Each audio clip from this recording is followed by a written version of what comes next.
Welcome back to Ask an Expert. It's a video series to help business English teachers adapt to online teaching. My name is Ellen Baker Dubois with EnglishBusinessAllure.com. Today, we're talking about how the pandemic has transformed EFL teaching. Our guest is Linda Piffeteau.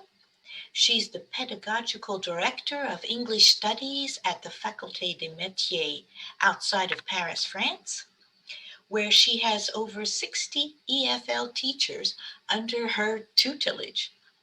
She's got a master's in educational psychology from the University of Cincinnati in Ohio and has also studied at London University Paris for her RSA.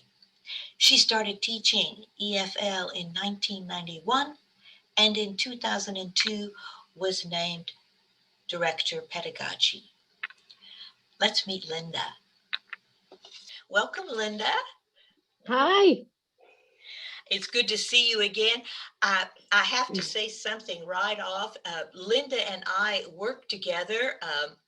She was one of my superiors for around 20 years. I've got a lot of respect for this gal. She knows what she's talking about.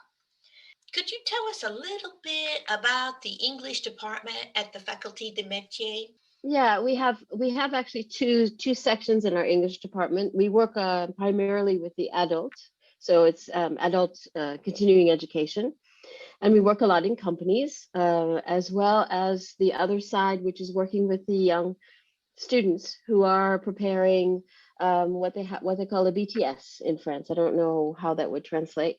It's like a technical school. So you have students learning doing computer studies.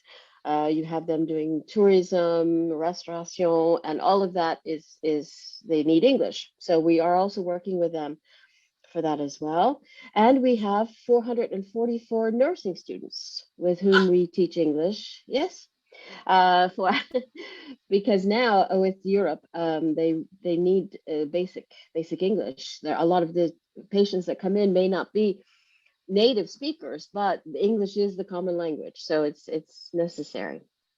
Wow. So it's quite a big center. We have about right now we have about 60 teachers.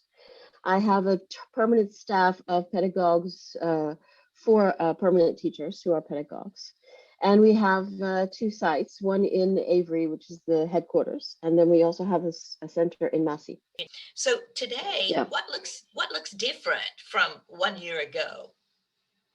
Well, I think that what we have right now, a majority of the students, the adult students, are working remotely, but they have their teacher. So we have our own e-learning platform where we work with them. It's more like centre ressource virtual, if you like, because a lot of the material is teacher guided. So it works really well with the teacher. The teachers use the materials. There are a lot of videos. We also have a short TOEIC preparation on our platform, and we're working on other languages. We have French and we're working on Spanish, and we have a new project which is Portuguese. So it's quite interesting.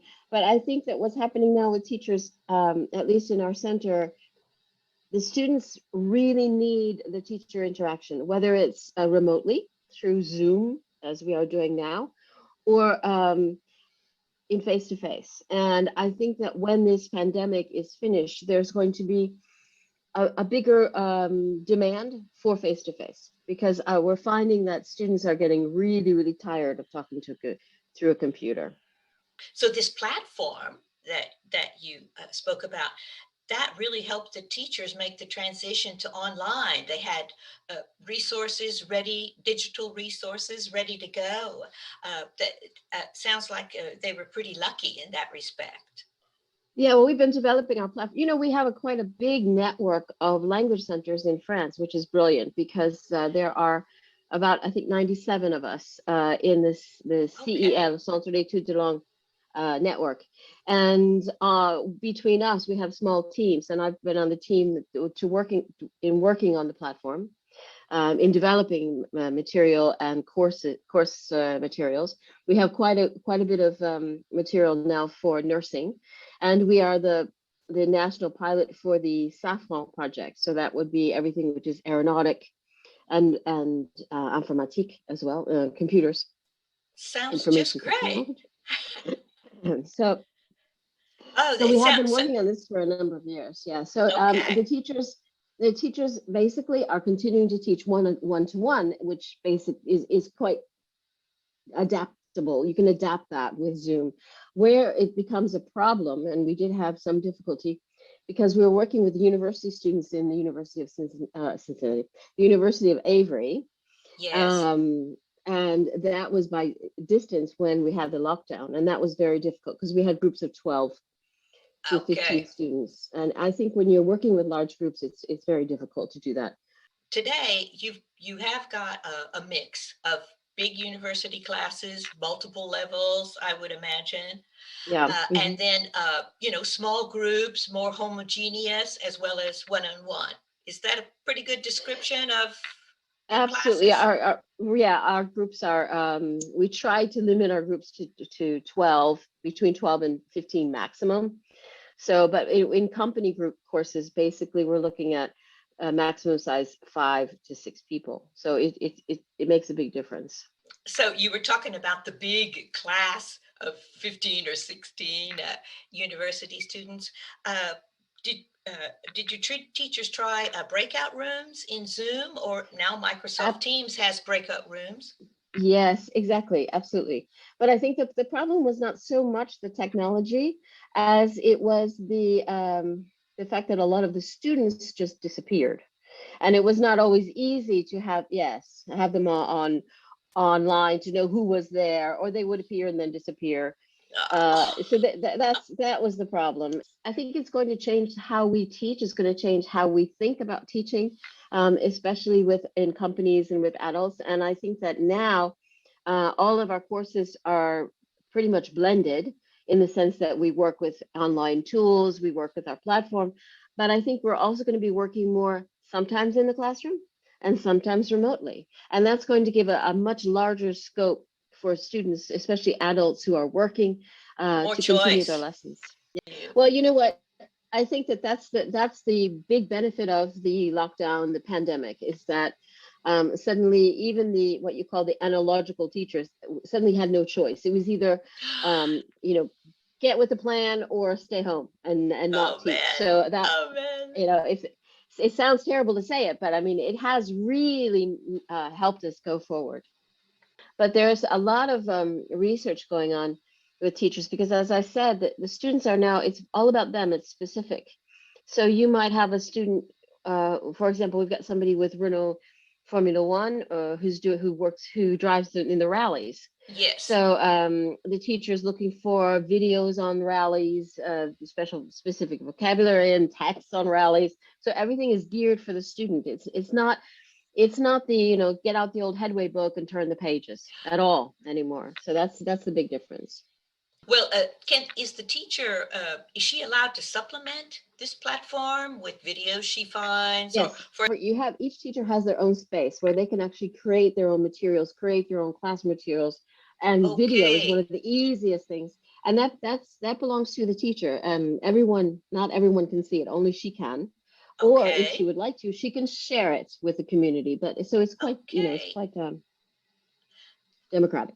You were lucky to have eFlex, so your teachers were already kind of in the digital mode. Um, how how did you help them to adapt? But what we did was we had a guy who was an expert on using, he's actually a teacher trainer, and he was an expert on using the tools and how to create materials and how to create what you talked about, breakout rooms and all that. So we had a whole series of workshops with him, and he came on, Okay. and teachers could sign up, and so that was very helpful, I think. It was not easy, but perhaps those days are behind us now.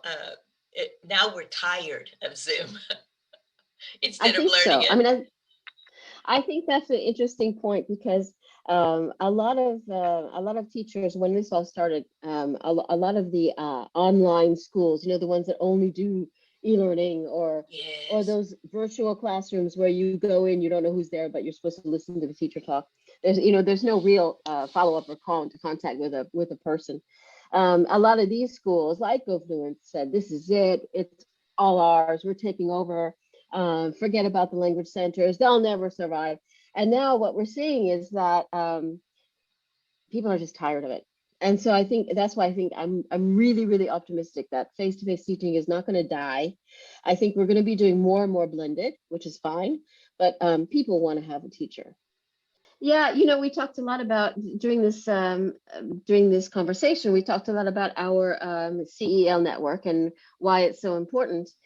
We have created as well a language certification, not necessarily in competition with TOEIC or LinguaSkill or any of the big names, but especially for our learners, our students who are working on oral, because most of our students need to speak English. They're Oh, working on oral yes. expression. So what we've done is we've created our own test. It's called CLOE, which stands for Compétences linguistiques orales et écrites. So it's also written and oral competence.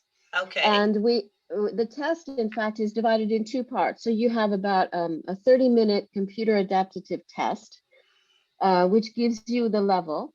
So they receive that for the written part, but the most important part of the test is the oral, which is about 15 to 20 minutes.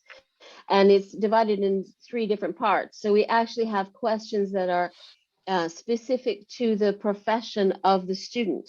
And in France now, if for a lot of courses, even in company courses, they want their students to pass a certification test, so that there's a national certification. And our test, Chloe, is on the national list. It has been Great. accepted, so it's an official test. So that's why it's really a good tool for us. So Chloe is something which is adapted to their needs, And to their completely adapted to subject? who they are, right?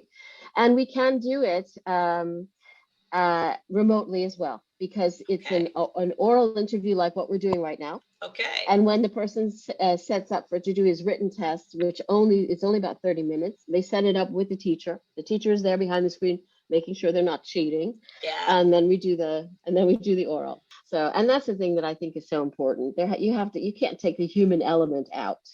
No. And that's unfortunately, I think a lot of these big companies, that's what they're trying to do. Yeah. Wonderful. Okay. All right. Chloe.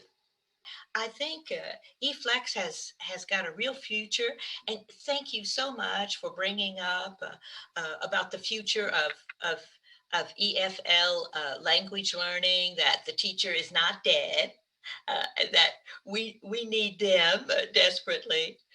So, Linda, thank you so much for today. Uh, Thank I, you.